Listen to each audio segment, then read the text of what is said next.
দেখবেন যে এই শীতকালে কিছু কনসার্ট হয়, দেখেছেন? কনসার্ট হয়, ফ্যাশন শোজ হয়, আরো অনেক ধরনের প্রোগ্রাম হয়। এগুলোকে নাম দিয়েছে মানুষ সংস্কৃতি। কি নাম দিয়েছে? ওখানে উঠে দেখবেন যে বড় বড় চুল আছে, অনেক লম্বা লম্বা চুল, একদম স্টেজের উপর উঠে লাফালাফি ঝাপাঝাপি করছে, দেখেন নাই? মিউজিক্যাল কিছু ইনস্ট্রুমেন্ট নিয়ে, দেখেন নাই? তো আপনার কি মনে হয় এরা সুস্থ? এটা সবার সাথেই জিন শয়তান আছে। কি আছে? আচ্ছা, একটা কথা বলি, কোন কোন ক্ষেত্রে ওয়াজ মাহফিলের প্যান্ডেলেও দেখা যায় কিছু কমেডিয়ান, কিছু বাউল, এরা মানুষকে ডিজে জিকির শেখায়, দেখেন নাই? ডিজে জিকির, একজন গান গায়, একজন কথা বলে, কেউ চা খাওয়ায়, কেউ কফি খাওয়ায়, কেউ কেউ ঢেলেও দেয়, কেউ উঠ বস করায়, কাউকে উঠতে বলে, কাউকে বসতে বলে। দেখবেন অনেক সময় লোকজন লাফালাফি করছে, বক্তা জিকির করছে, তার উপর হামলে পড়তেছে একদম।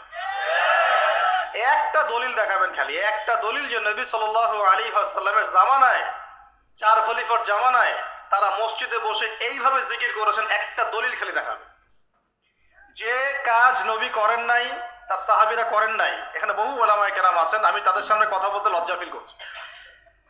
যত হাদিস আপনি ঘাটবেন, আমি তো সব হাদিস পড়ে শেষ করতে পারি নাই, স্বীকার করছি, কিন্তু নবীর যুগে এবং চার খলিফার যুগে কোনোদিনও এইভাবে জিকির আজগার হয়েছে একটা দলিল আপনি খুঁজে বের করতে পারবেন না ইনশাআল্লাহ। অথচ দিব্যি এগুলো আমাদের সমাজে চলছে, চলছে না?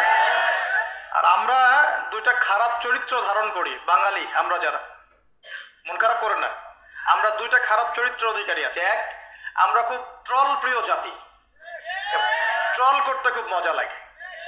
হ্যাঁ, মনে হয় যেটা করে আমি একদম বাংলাদেশের কি বলবো, দিন একদম কায়েম করে ফেলছি একদম।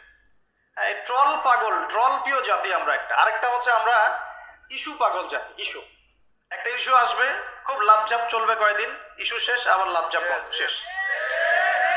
বিদেশিরা বলে যে এটা আমাদের শিক্ষার ব্যাপার আছে। কারণ নিজের মধ্যে ত্রুটি থাকলে তো সলভ করতে হবে কিনা, নিজের মধ্যে ত্রুটি থাকলে সলভ করতে হবে না। তারা বলে যে আমাদের মাথা নাকি ওই যে বাক্সে বন্দি মাছের মতো।